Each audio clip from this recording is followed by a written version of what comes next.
अस्सलाम वालेकुम दोस्तों, welcome back to my channel cook with Aamna. उम्मीद है कि आप सब लोग बहुत खुश होंगे और बहुत मज़े में होंगे। अल्लाह ताला आप सबको इसी तरह खुश खुरम रखे। अगर आपने अभी तक मेरे चैनल को सब्सक्राइब नहीं किया तो काइंडली मेरे चैनल को सब्सक्राइब कर दें और साथ लगे हुए बेल आइकन को भी दबा दें ताकि आने वाली हर नई वीडियो का अपडेट आपको फ़ौरन मिल जाए। आड़ू का सीज़न फुल ऑन है और आड़ू बहुत सस्ते आ रहे हैं हमारे एरिया में, तो मैंने सोचा क्यों ना मैं इसके मज़ेदार से जूस की रेसिपी आपके साथ शेयर करूं। और आज मैं आपको सिखाऊंगी आड़ू को काटने का और इनको छीलने का भी सही तरीका। स्टार्ट करते हैं हम अपनी रेसिपी को। आड़ूओं को धो के मैंने खुश कर लिया और अब इसको मैं काटने लगी हूँ। एक इसकी ऊपर वाली साइड होती है और एक नीचे वाली। आपने नीचे वाली साइड से स्टार्ट करना है, एक कट को इसके दरमियान से लेके जाना है और फिर दूसरे कट को भी दरमियान से। आप ये देख सकते हैं। इसी तरह बाकी के आड़ूओं को भी काट लें आप, इसके यानी कि आर पार आप कट लगा लें। मैं तमाम आड़ूओं को इसी तरह से कट लगाऊंगी और अब इन आड़ूओं को करूंगी मैं बॉयल। आड़ू को बॉईल करने के लिए मैंने पानी को उबलने के लिए रख दिया था और इसके अंदर मैंने आड़ू यानी कि पीच को डाल दिया है। ऑन वॉच मैं इसको 3 मिनट तक बॉईल करूँगी, इससे ज़्यादा या कम ना करें। एग्जैक्टली 3 मिनट तक बॉईल करने के बाद मैंने चूल्हे को बंद कर देना है। उबलते हुए पानी से एक आड़ू को मैंने बाहर निकालना है और जहाँ पे मैंने कट लगाए थे वहाँ से छिलके को आसानी मैं उतार लूँगी। इसी तरह तमाम आड़ूओं के छिलकों को मैं उतार लूँगी और इनको दोबारा से मैं उबलते हुए पानी में डाल दूँगी। यहाँ पर मैं इसके अंदर शामिल करूँगी 1 कप चीनी और इसके अलावा मैं इसके अंदर शामिल करने जा रही हूँ काली मिर्च का पाउडर, जो कि मैंने बिल्कुल थोड़ा सा लेना, हाफ़ टी स्पून के बराबर। और इसके अंदर मैं शामिल करने जा रही हूँ नमक। नमक भी बिल्कुल थोड़ा सा ले रही हूँ, 1 पिंच के बराबर। इन तमाम चीज़ों को डालने के बाद मैं इस आमेज़े को तकरीबन 15 मिनट तक पकाऊंगी। पानी थोड़ा सा कम हो जाएगा और जो चीनी वगैरह मैंने डाली थी वो भी अच्छी तरीके से घुल जाएगी और उसके बाद मैं इसको ठंडा करने के लिए रख दूँगी। आड़ू और पानी जो है, शीरा जो है, वो अच्छी तरह से ठंडा हो चुका है और बारी आती है इसको ब्लेंड करने की। ये तमाम के तमाम मैं अपने जूसर ब्लेंडर में डाल दूंगी और अब मैंने इसको करना है अच्छी तरीके से ब्लेंड।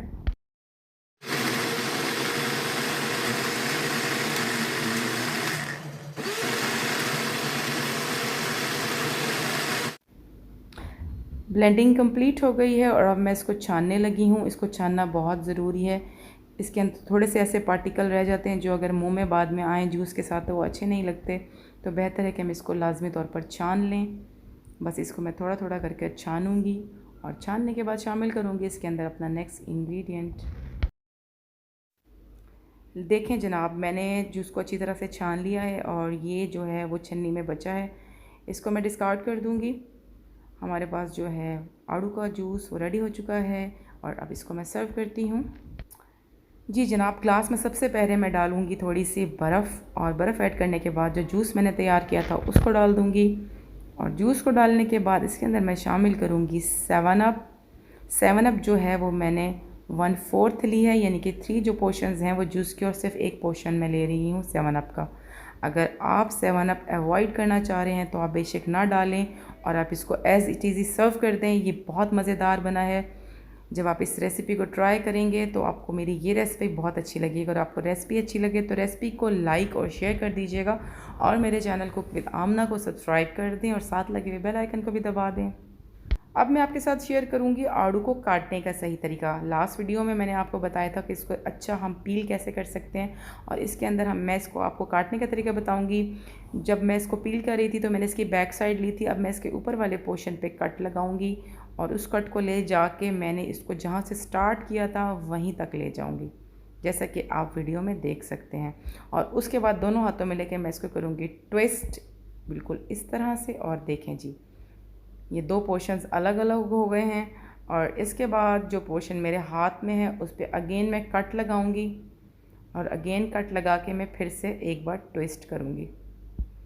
तो ये देखें जी, ये फिर से एक पोर्शन आ गया विदाउट गुठली और आखिर में हमारे पास एक पोर्शन रह गया जिसके अंदर गुठली है। चाहें तो आप उसको छुरी से निकाल लें या हाथ से निकाल लें और इसके बाद आराम से इसका छिलका उतारें और मज़े से इसको इस्तेमाल करें। अपने इसी तरीके को फॉलो करते हैं मैंने आड़ू जो है वो कट भी कर लिए और इनका छिलका भी उतार लिया है और इनको अब मैं डाल रही हूँ ब्लेंडर के अंदर और इसके साथ में शामिल करूँगी इधर थोड़ा सा पानी ताकि हमारा जूस अच्छे से रेडी हो जाए।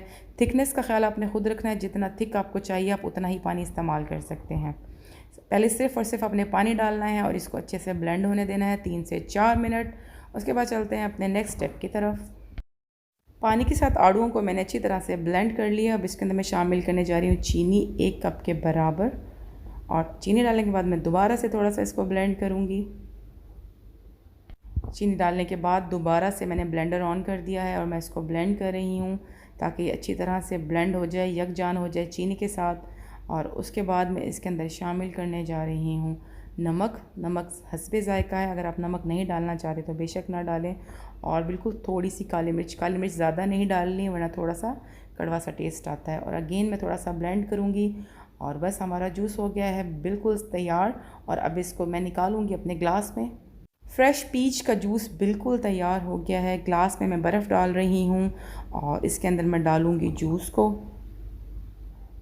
मुझे इन दोनों तरीक़ों से जूस बनाना बहुत पसंद है। आपको जो तरीका पसंद आए आप उस तरीके से बनाकर अपनी फैमिली के साथ सर्व कर सकते हैं और इन्जॉय कर सकते हैं इस गर्म मौसम में ठंडा ठार पीच का जूस, जो कि बड़ा इकनॉमिकल भी है और मज़े का भी है। तो मेरी रेसिपी को ज़रूर ट्राई कीजिएगा। वीडियो अच्छी लगे तो वीडियो को लाइक एंड शेयर कर दें और चैनल को ज़रूर सब्सक्राइब कर दें। मिलते हैं अपनी नेक्स्ट वीडियो में, तब तक के लिए टेक केयर, अल्लाह हाफिज़।